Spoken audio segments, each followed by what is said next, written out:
Metals में recovery है, उसमें सेल रिकवर होता हुआ आपकी स्क्रीन पर आप देखें 17,270 पे निफ्टी। गुजरात गैस को लेके आइएगा, ये एक ऐसा स्टॉक जो कि इस वक्त डे हाई पे ट्रेवल कर रहा है 676 पे with extreme confidence. Capital goods white goods segment पे हेवल्स आज अच्छा करता हुआ, बट कुछ एवरेजेस जो है वो ड्यू है हायर लेवल्स पे, तो इसकी मैं इसका जिक्र नहीं करूंगा, इसको स्किप करके आगे बढ़ता हूँ। इंडियन होटल्स ये अच्छा करता हुआ, और कैपिटल गुड्स स्पेस में आप देखें BHL 6545। मानस, कोई थॉट आपका 6545 पे?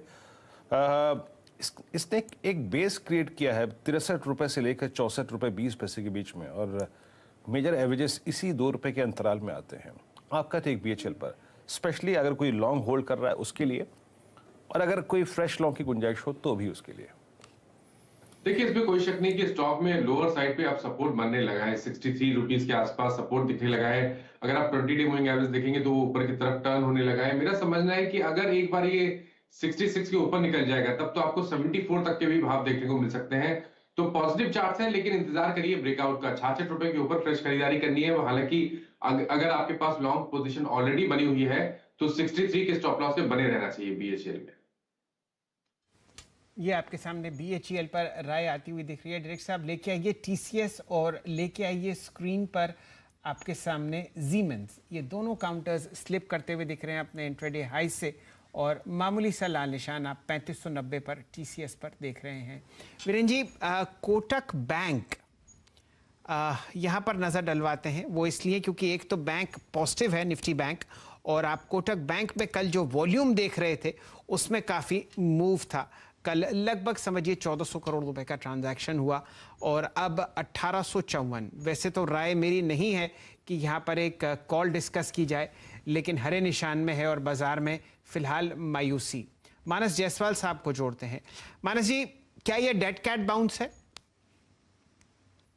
देखिए, कोटक बैंक की जहां तक बात है, क्योंकि स्टॉक कल अपने 200 दिनों के मूविंग एवरेज के नीचे फिसल गया था, तो वो नेगेटिव संकेत था। आज एक बाउंस बैक देखने को मिला है, लेकिन इस बाउंस बैक पे आप ज्यादा उम्मीद मत रखिए। मेरा समझना है कि जब तक अब 1920 के लेवल्स ब्रेक नहीं होंगे, उसके ऊपर नहीं निकलेगा, ये सेल ऑन रैलीज का स्टॉक बना रहेगा। इसलिए बिल्कुल कॉशियस रहने की जरूरत है। हाई लेवल पे अगर आपको लॉस कम हो, आपने लॉन्ग पोजीशन बनाई हुई हो तो बिल्कुल एग्जिट करने की सलाह रहेगी। ओके, कोटक महिंद्रा बैंक आपकी स्क्रीन पर इस वक्त 1863 पे ट्रेड कर रहा है, और याद रखिएगा इस स्टॉक का 200 day exponential moving average exactly अगर आप देखें यही प्राइस है 1863 एग्जैक्टली। अगर आप देखें इसका 200 डे एक्सपोनेंशियल मूविंग एवरेज है। खैर, प्रकाश गवा सर, बहुत अगर आप देखें आपने कंफर्टेबली शुरुआती 15 मिनट देखे, ज़्यादा प्रश्न नहीं किया हमने आपसे। अब बताइए, इतनी फुर्सत के बाद कोई ट्रेड मिल रहा है आपको, या फिर अभी और फुर्सत में रहना चाहेंगे आप? देखिए, जो हमारा इंडिया सीमेंट था वो तो चल चुका। उसी स्पेस से और एक स्टॉक है डालमिया भारत, इस पर ध्यान देना चाहिए। आज 2000 की तरफ जा रहा है, स्टॉप होगा 1925 का बस, डालमिया भारत। वीरेंद्र जी, मेटल स्पेस में आप देख रहे हैं ठीक ठाक मूव आता हुआ दिख ही रहा है, लेकिन दालमिया भारत का चार्ट अगर आप स्क्रीन पर लाएं तो इस काउंटर को भी हम लोग स्वागत कर चुके हैं FNO में, और देखिए जी हाँ, कोशिश कर रहा है अपनी छोटी मूविंग एवरेजेस से ऊपर बढ़ने की। 200 DMA से बाउंस इसने पिछले हफ्ते लिया, और वीरेंद्र जी वॉल्यूम ठीक ठाक है, 73,000 शेयर। पहले ही 20 मिनट में आप 5 दिन का एवरेज जो देखते हैं वो है लगभग 1,65,000 शेयर। फिलहाल स्क्रीन पर आपको ठीक ठाक तरीके से मूव करता हुआ दिखेगा, लेकिन कहानी आज है स्टील अथॉरिटी में 115.60, नेशनल एल्यूमिनियम में 102.85। आशीष चतुर्मोता साहब से जोड़ते हैं नाल्को के लिए।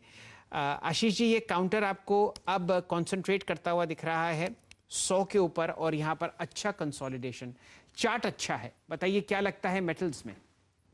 बिल्कुल, तो शैल जी, थोड़ी देर पहले NMDC की बात हुई, एक अच्छी स्ट्रेंथ NMDC ने दिखाई। अब यही अच्छी स्ट्रेंथ हम नाल्को के स्टॉक में देख रहे हैं, जहां पर भी कंटिन्यूस बेसिस पर ये तीसरा हफ्ता है जब ये स्टॉक ग्रीन सिग्नल दिखा रहा है, जब बाजार में इतनी बड़ी वोलेटिलिटी है उसके बावजूद तीसरा हफ्ता जब स्टॉक वीकली चार्ट पर तीसरे हफ्ते में पॉजिटिव इंडिकेशन दे रहा है और ये ब्रेकआउट 102 103 के ऊपर मेरे हिसाब से आ रहा है और ये इसको कहीं ना कहीं 108 110 की ट्रेजेक्टरी में लेकर जाएगा। 100 रुपए का स्टॉप लॉस लगाकर नाल्को में बिल्कुल खरीदारी की राय बनती है। 108 के इमीडिएट लक्ष्य इस स्टॉक में देखने को नजर आ सकते हैं।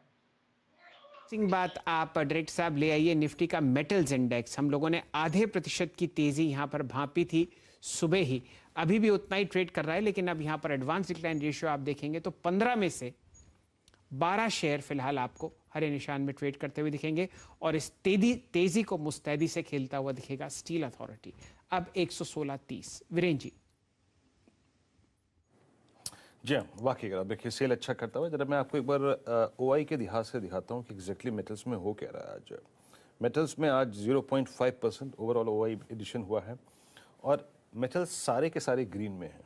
आप देख लीजिए, Vedanta green, Tata steel green, SAIL green, NMDC, Nalco, JSW steel, Jindal steel, Hindalco, सब में अगर आप देखें अच्छी स्ट्रेंथ है। सबसे स्ट्रॉन्ग लॉन्ग ओआई जो क्रिएट हुआ है वो है जेएसपीएल में, सेल में और टाटा स्टील में। तो मेटल्स आज लॉन्ग साइड पर आप देखें। राजेश जी, आपका ट्रेड जो था सेल का और जो शैल जी ने मंत्रणा शुरू करी थी वो अब अच्छा करता हुआ, सेल करीब करीब 117.40 पर आके ट्रेड करता हुआ।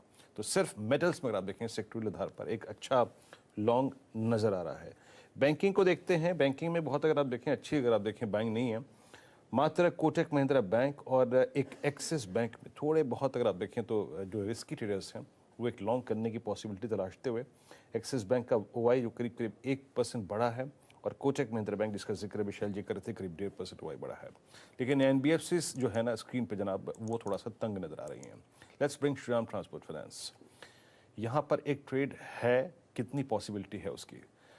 मानस, आप क्या एसआरटी में एक कोई शॉर्ट कॉल लेंगे? 1370 चार्ट बहुत खराब है, फ्लैग का ब्रेकडाउन है, लेकिन